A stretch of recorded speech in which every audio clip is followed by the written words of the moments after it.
महेश बस्नेत विरुद्ध पक्राउको बाटो खुलियो, के पक्राउ पर्छन् त अब?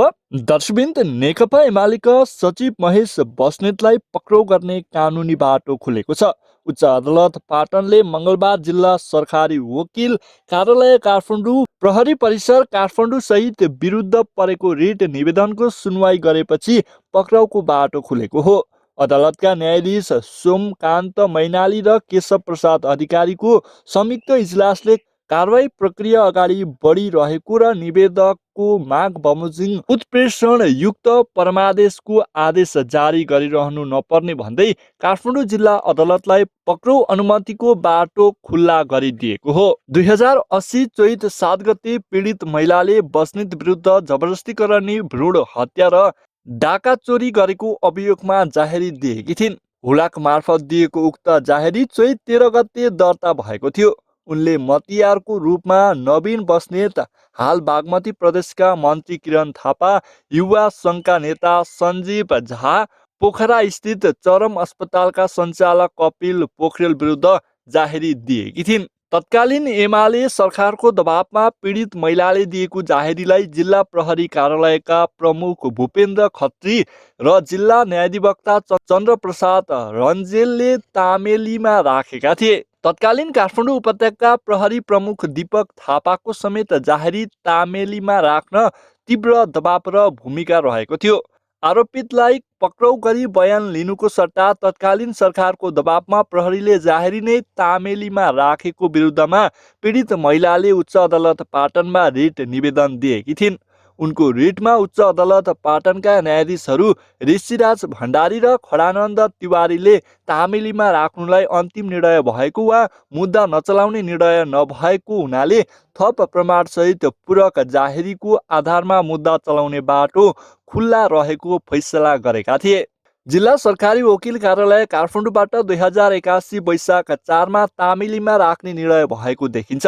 यसरी निवेदकको जाहेरी दरखास्त तामेलीमा राख्ने निर्णय भए पनि निवेदकको जाहेरी दर्ता हुन सक्ने थप प्रमाण पेश भएका बखत जाहेरी दरखास्तमा कानुन बमोजिम अनुसन्धान भई अभियोग पत्र दायर हुन सक्ने अवस्था विद्यमान नै रहेको देखिन्छ।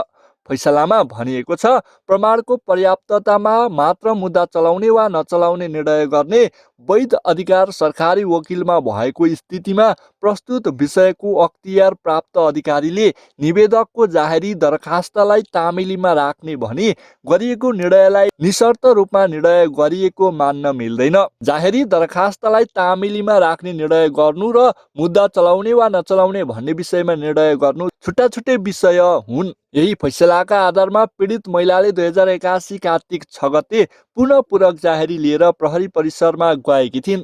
तर एमाले सरकारकै दबावका कारण प्रहरी र सरकारी वकिल कार्यालयले थप प्रमाण समेत लिए पनि मुद्दा भने अघि बढाएको थिएन। मुद्दा नचलाउने निर्णय भए पनि नभएको र जाहेरीलाई अघि पनि नबढाएको विषयमा पीडित महिलाले पुनः उच्च अदालत पाटनमा रिट निवेदन दिएकी थिइन्।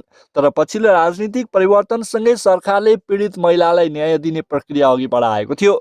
गत चैत 17 गते जिल्ला अदालत काठमाडौँले उच्च अदालत पाटनबाट भएको सक्कल फाइल र निर्णय माग गरेपछि सोही आदेश अनुसार हुने भनी उच्च अदालतले अब पक्राउ अनुमतिका लागि बाटो खुल्ला गरिदिएको हो।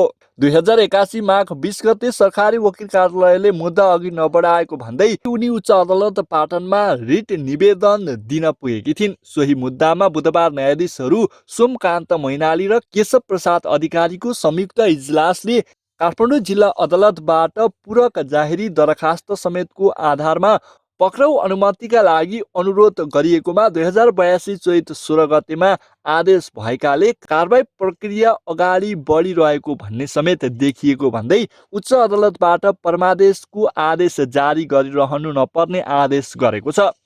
यो आदेशसँगै जिल्ला अदालतलाई यो मुद्दामा बस्नेत सहितका अभियुक्त विरुद्ध पक्राउ अनुमतिको बाटो खुलेको हो।